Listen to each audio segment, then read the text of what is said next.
Hello बच्चों, JEE main 2023 के इस पीआईक्यू को हम लोग 3 मेथड से सॉल्व करेंगे। पहला मेथड होगा हमारा शॉर्टकट, दूसरा मेथड होगा हमारा हम लोग फील करेंगे कि ये जो इंफॉर्मेशन दी है ये हमें यूजलेस इंफॉर्मेशन है, इसका कहीं यूज नहीं है, और तीसरा मेथड होगा हमारा जनरल मेथड। अब देखिएगा मेथड 1, देखिए मेथड 1 क्या है आपका। देखो बच्चों, मेथड 1 क्या है, हमें ये क्वाड्रेटिक दिया है a minus C X square plus B minus A into X plus C minus B is equal to 0। ये क्वाड्रेटिक दिया है। अगर हम कोएफिशिएंट पे नजर डालें तो ये जो कोएफिशिएंट का जो सम है, हमें कोएफिशिएंट कौन से है, a minus C, b minus A और c माइनस बी। अगर हम इनका सम लेते हैं यस, तो इनका सम कितना आ रहा है बच्चों, 0 आ रहा है। देखो b से b कैंसल, a से a कैंसल, c से c कैंसल। अगर सम ऑफ कोएफिशिएंट 0 है तो ये तो क्लियर हो गया कि इसका एक रूट क्या होगा, इसका एक रूट 1 होगा। क्लियर। अब देखो, अब क्या कह रहा है, alpha is the root of this equation. ये कह रहा है कि अल्फा इसका रूट है। अगर हम समझ ले कि अल्फा का वैल्यू 1 है, अल्फा का वैल्यू 1 है और अल्फा का वैल्यू हमने इस मैट्रिक्स में डाल दिया, तो हमें मैट्रिक्स क्या मिलेगा, अल्फा स्क्वायर मतलब 1 स्क्वायर 1 1 1 1 1 ए बी सी मिलेगा। अब ये जो मैट्रिक्स है, ये मैट्रिक्स कैसा है, सिंगुलर है, मतलब इस मैट्रिक्स का डिटरमिनेंट कैसा होना चाहिए बच्चों, 0 ना चाहिए। तो क्लियर, इस मैट्रिक्स का डिटरमिनेंट क्या होगा, 0 ही होगा, क्योंकि इसका ये रो और ये रो क्या है, सेम है। अगर किसी भी मैट्रिक्स के 2 रोज या 2 कॉलम सेम होते या फिर प्रोपोर्शन में होते तो उस मैट्रिक्स का डिटरमिनेंट क्या होता है बच्चों, उस मैट्रिक्स का डिटरमिनेंट होता है 0। मतलब हमें ये भी सेटिस्फाइड हो रहा है, ये भी सेटिस्फाइड हो रहा है, मतलब अल्फा का वैल्यू क्या है, अल्फा का वैल्यू हम लोग 1 ले सकते हैं। अब आगे देखो, अगर हमने अल्फा का वैल्यू 1 लिया, अगर हमने अल्फा का वैल्यू 1 लिया तो दूसरा वैल्यू आप अपने तरीके से कोई भी ले लो, 2 ले, 0 लो, आपकी इच्छा। हमने क्या लिया, 2 लिया, तो हमारा अगर रूट उसके 1 और 2 है, हमारा क्वाड्रेटिक क्या मिलेगा, हमारा क्वाड्रेटिक मिलेगा X square minus sum of root plus product of the roots is equal to क्या आएगा, 0 आएगा। देयरफॉर एक्स स्क्वायर कितना आएगा, एक्स स्क्वायर माइनस ये कितना होगा 3x और ये कितना होगा बच्चों 2 होगा। अब ये इक्वेशन क्या है, हमारी सेम है, तो करस्पॉन्डिंग कोएफिशिएंट को कंपेयर करो। तो यहां से हमें a माइनस सी कितना मिला,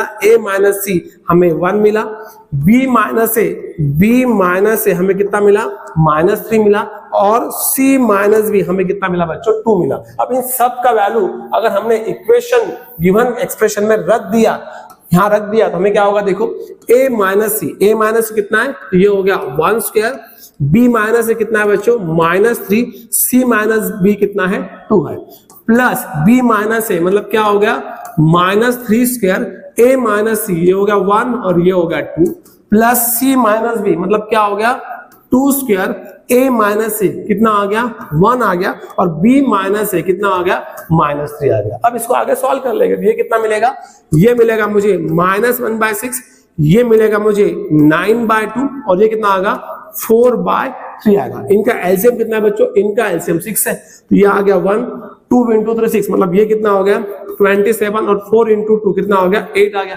मतलब ये कितना आ गया 18/6। तो आपका आंसर कितना आ गया बच्चों, आपका आंसर आ गया 18/6, मतलब आपका आंसर कितना आ गया 3 आ गया। Yes, your option B is correct. Clear. तो देखो इस तरीके से भी आप इस क्वेश्चन को सॉल्व कर सकते थे। अब नेक्स्ट मेथड देखो, नेक्स्ट मेथड कैसा है कि आप लोग फील करेंगे कि ये जो इंफॉर्मेशन दी है, ये इंफॉर्मेशन हमें गलत दिया, मतलब यूजलेस इंफॉर्मेशन है, गलत नहीं यूजलेस इंफॉर्मेशन है, इसका यूज ही नहीं, इस इंफॉर्मेशन का हमें यूज ही नहीं है। अब देखो कैसे, हम लोग अज्यूम कर लेते हैं कि मेथड 2 हमारा क्या कहता है, देखो मेथड 2 कहता है कि हम लोग a माइनस सी को p ले लेंगे, b माइनस a को हम लोग q ले लेंगे और c माइनस b को हम लोग r ले लेंगे। अगर हमने ऐसा अज्यूम किया, यस, तो हमें एक्सप्रेशन का वैल्यू क्या मिलेगा, p स्क्वायर मिलेगा, p square by q into r, ये मिलेगा हमें q square by p into r, और ये मिलेगा हमें r स्क्वायर बाय pq, मतलब इसका वैल्यू हमें निकालना है। ओके, अब देखो अगर हम इन सबको ऐड कर दिए, अगर हमने p plus q plus r इनको ऐड किया तो इनका सम कितना आ रहा है, 0 आ रहा है।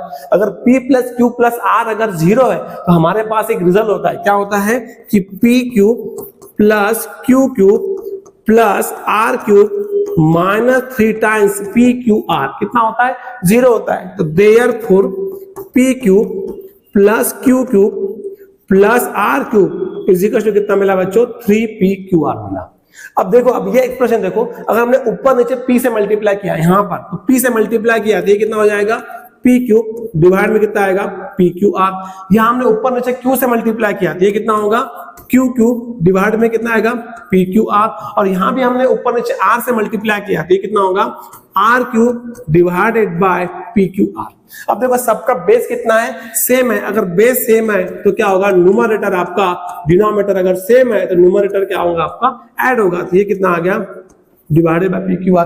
अगर हमने इसको इधर लेकर चले गए तो ये वैल्यू कितनी मिलेगी, ये वैल्यू हमें कितने आएंगी बच्चों 3 आएगी। तो हमारा आंसर कितना मिलेगा, हमारा आंसर ऑप्शन बी आएगा।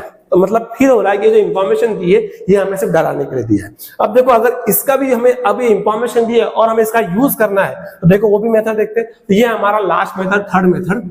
अब देखिएगा मेथड थर्ड देखो क्या कहता है, हमें गिवन इक्वेशन क्या दिया बच्चों, a minus C X square plus B minus A into X plus C minus B is equal to 0।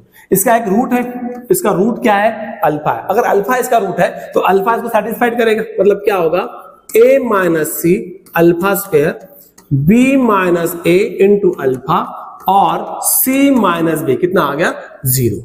Clear, हमने इसे नाम दिया इक्वेशन नंबर 1। अब देखो ये मैट्रिक्स क्या हमारा सिंगुलर मैट्रिक्स है। इसका मतलब क्या हो गया कि alpha square alpha 1 1 1 1 a b c, yes singular है। मतलब इसका डिटरमिनेंट कैसा हो गया बच्चों 0 हो गया। अगर इसका डिटरमिनेंट 0 है, यस इसको सॉल्व कर लेते हैं, कितना मिलेगा बताओ, अल्फा स्क्वायर ये मिलेगा c माइनस बी। ओके, कितना आएगा c minus B into alpha square. Alpha कितना आएगा a माइनस सी प्लस कितना आएगा plus a minus C into alpha plus 1, yes कितना आएगा b माइनस ए आएगा प्लस कितना आएगा बच्चों b माइनस ए। और इसका वैल्यू कितना है, इसका वैल्यू है आपका 0। तो ये हो गया हमारा इक्वेशन नंबर 2। क्लियर। अब देखो ये इक्वेशन 1 है और ये हमारा इक्वेशन नंबर 2 है। अब दोनों इक्वेशन के रूट से अल्फा, मतलब दोनों इक्वेशन कैसे है सेम है। अगर दोनों इक्वेशन सेम है यस तो क्या होगा, इसके कोएफिशिएंट क्या होंगे, इससे कोएफिशिएंट प्रोपोर्शन में रहेंगे। कैसे रहेंगे, इससे कोएफिशिएंट प्रोपोर्शन में। तो देखो मुझे मिलेगा क्या फिर, देयरफॉर क्या मिलेगा हमें मिलेगा a minus C by c minus B this divided by this is equal to क्या होगा b minus a divided by a minus C, next c minus b divided by b minus a। तो c minus b divided by b minus a। बस इसको solve कर लो और आगे देखो क्या बनता है। ओके, अब देखो अगर हमने इसे लिया, यस अगर हमने इसे लिया तो क्या मिलेगा, a माइनस सी स्क्वायर हो जाएगा। मतलब क्या होगा, देखो यही फील होता है। अगर हमने इसे लिया तो क्या मिलेगा, ये बनेगा a माइनस सी का होल स्क्वायर और ये इधर चले जाएगा तो क्या मिलेगा, ये मिलेगा b माइनस ए इंटू क्या आएगा c माइनस बी। अगर हमने इसको इधर लेके आ गए तो क्या मिलेगा बच्चों, a माइनस सी का whole square divided by b minus A into C minus B. तो ये कितना आ गया, ये आपका 1 आ गया। ओके, सिमिलरली अगर आपने इसे लिया तो कितना मिलेगा, b माइनस ए का whole square divided by a minus C C minus B. ये कितना आएगा, देखो अगर आपने इसे लिया तो कितना मिलेगा, b माइनस ए, ये बनेगा b माइनस ए का होल स्क्वायर डिवाइड में कितना मिलेगा, a minus C into C minus B. कितना आएगा, a minus C into C minus B. इसका वैल्यू कितना आएगा 1 आएगा। और अगर आपने इसे लिया तो भी कितना मिलेगा, a minus C into B minus A C minus B का होल स्क्वायर। क्लियर। अगर इसे लिया तो कितना मिलेगा, देखो अगर आपने इसे ले लिया तो c माइनस बी, ये हो गया c माइनस बी का होल स्क्वायर डिवाइड में कितना आएगा, a minus C into B minus A. ये वैल्यू भी कितनी आएगी, 1 आएगी। मतलब ये भी 1 है, ये भी 1 है, ये भी 1 है। तो 1 प्लस 1 कितना आ गया बच्चों, 3 आ गया। तो आपका ऑप्शन क्या मिला, 3 मिला। तो इस तरीके से हमने इस पीआईक्यू को 3 मेथड से सॉल्व किया। पहला मेथड हमारा शॉर्टकट जो आपको पता होना चाहिए, दूसरा मेथड हमने फिल किया कि ये जो इंफॉर्मेशन थी ये हमारी यूजलेस इंफॉर्मेशन थी, और तीसरा हमने हमारा जनरल मेथड से सॉल्व किया। तो इस तरीके से भी मैथमेटिक्स के एक सवाल को आप बहुत सारे तरीके से कर सकते हैं बच्चों। Okay, thank you so much. Thank you बच्चों।